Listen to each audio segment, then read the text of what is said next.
class 9 advance মেথছৰ আমি question number 4 আৰু 3 টো চাম এতিয়া তাত আমাক এইটো আমাৰ কৰিবলৈ দিছে 8 into x plus y plus z whole cube minus y plus z whole cube minus z plus x whole cube minus x plus y whole cube এইটো কাৰণে আমি কি কৰিম এইটো আমি কোনবা এটা ফৰ্মুলাত পেলাব চাম ফাৰ্স্ট আমি এইটোক আমি ধৰি লম লেট এইটোক যদি আমি a বুলি ধৰি লম a equal to আমি যদি ধৰি লম y plus z b equal to যদি ধৰি লম আমি z plus x আৰু c equal to আমি যদি ধৰি লম x plus y এতিয়া আমি চাম a plus b plus c টো আমি উলিয়াই চাম এতেকে a plus b plus c টো কি হ'ব আমি চাম y plus z plus x plus x plus y এটো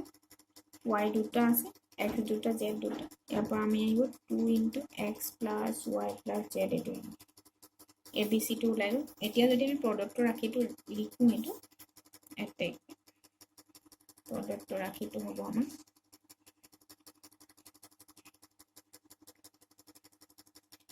ৰাখিটো এবাৰ লিখি লৈছো 8 into x plus y plus z whole cube minus y plus z whole cube minus z plus x whole cube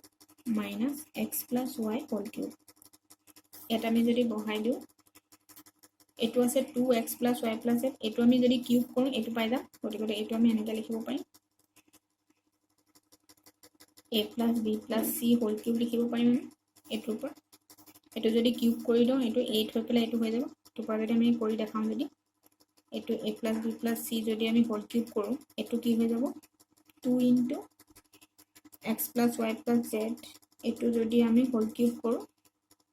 এটো হোল কিউব কৰিলে আমাৰ এটো হৈ যাব 8 x plus y plus z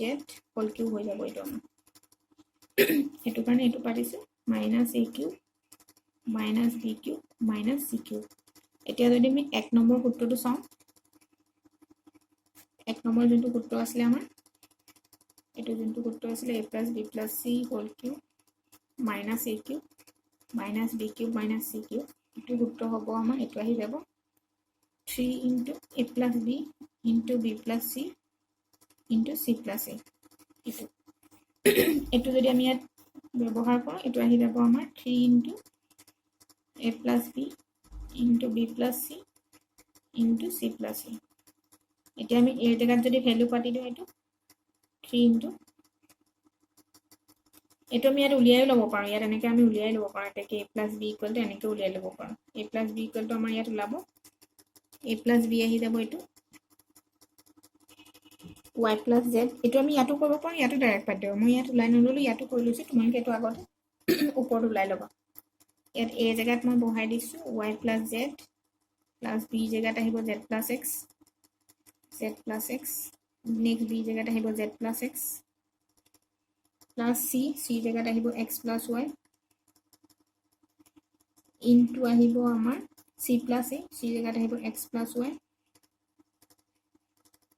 x plus y c plus a plus y plus z is equal to আহিব 3 into এটো আহিব twice z plus x plus y এটো next আহিব twice x plus y plus z এটো twice y আহিব twice y plus x plus z এটো আমি ভালকে x y z ত আমি ভালকে লিখিব পাৰিম ফাৰ্স্ট আমি twice x টো লিখিছো twice x plus y plus z এটোকে আমি ভালদৰে লিখি দিছো নেক্সট আহিব twice y plus x plus z into আহিব আমাৰ twice z plus x plus y কেতিয়াবা এটো আকপাস হৈ থাকিব কিছুমানৰ x y টো থাকিব x y z মই এটা এটো 2 থকা কিটা প্ৰথম লিখিছো কিছুমানে x y z এনেকৈ লিখিলেও হ'ব এটো